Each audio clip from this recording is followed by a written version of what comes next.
Imagine a world where you're the only one that ages a lot slower than everyone else. A world where you had to bear witness to people around you growing old and passing away in a span that felt like a month to you. Would that feeling slowly dig away at you to the point where you don't even see any meaning in forming new relationships anymore? Would it drive you insane? If you ask me, nah, I would be thriving, living my best life, and if you ask this elf over here, she thinks the same.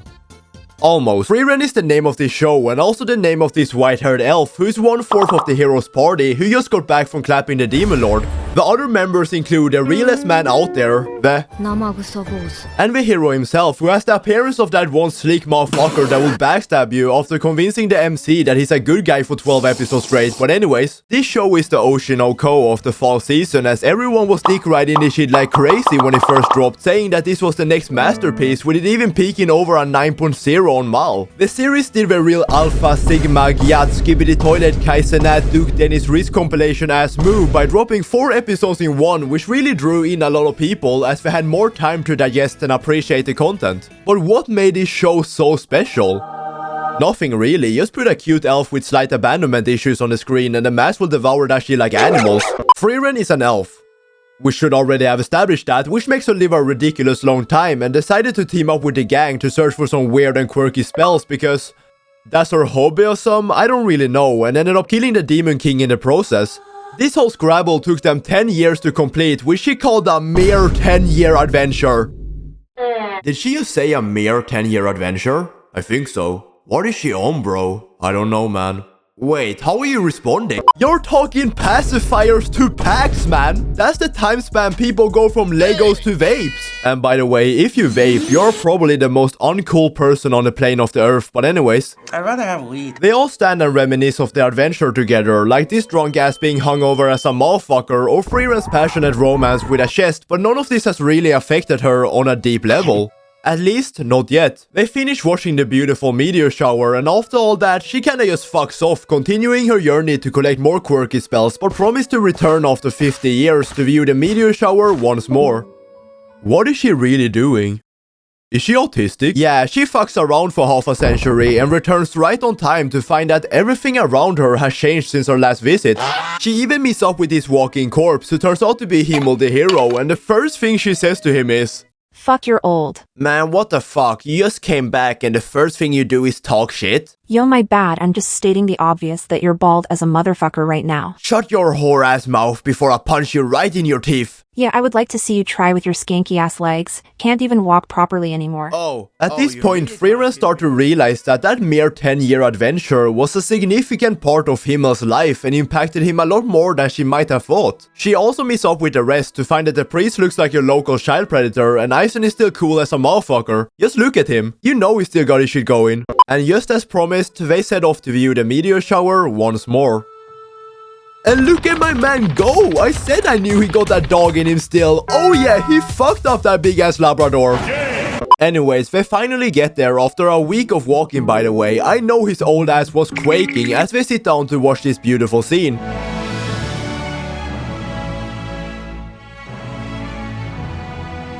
And now he's dead. Himmel's dead. This was the main part of the story I wanted to get to, even if we're still only in episode 1. Yeah, all this shit has happened in less than 15 minutes, by the way. Anyways, even at the death of the hero, Frieren doesn't seem to give one single fuck and only looks really spaced out, and of course people start to throw shade at her for not crying on her knees begging God to resurrect him or some shit. Isn't that the chest fucker? Yeah, the girl that traveled with our sexy hero. Why isn't she crying? Is she a psychopath? She probably doesn't even care. But of course the squad got her back. Look at them go. And this is where our bold face, no emotion, no bitches elf finally breaks down, realizing that she won't have another chance to talk with him again. It's the realization of how short the human life really is. Alright, let's stop with this sentimental shit. You know we only talk about boobs and fighting on this channel, so let's speed this up. The priest heads back, and why did that motherfucker jump out the van like that? There was no reason to, gangy. After that, she also parts way with my slime, as she actually wants to learn more about humans themselves this time.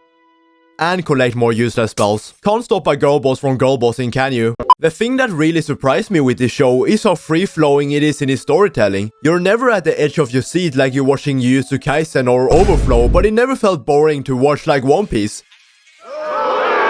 The interactions she has between other characters. Oh yeah, she picked up this little brat after the drunk priest passed away, which acts more like a mother to her than anything, but anyways. The way the story builds around the different interactions and the experiences she has with the main cast as well as random NPCs are also well executed. Not only Frieren's but also the other cast, as they reflect off each other so well while still being vastly different personality-wise.